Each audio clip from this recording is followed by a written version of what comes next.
এই পৃথিবীতে যারা ভালো মানুষ রয়েছে, সুস্থ মানুষ রয়েছে, তারা ঈদটা কাটাবে ভালো, অনেক আনন্দ করবে।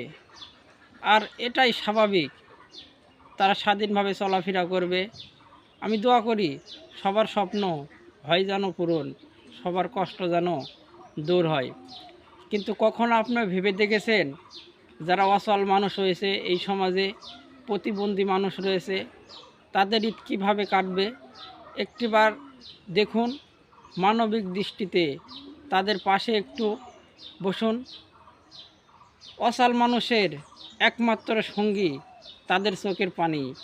কথাটা এই জন্যই সহজে বলতে পারছি, কারণ ওই পথেরই পথিক হলো আমি। তাই আসুন অসহায় অচল মানুষের পাশে দাঁড়াই, সবাইকে খুশি করি এবং এই মানুষের ঈদ ভালোভাবে কাটুক। এই জন্য আল্লাহর কাছে আমি দোয়া করি এবং আপনারাও যার যা অবস্থান থেকে এই মানুষের পাশে দাঁড়ান।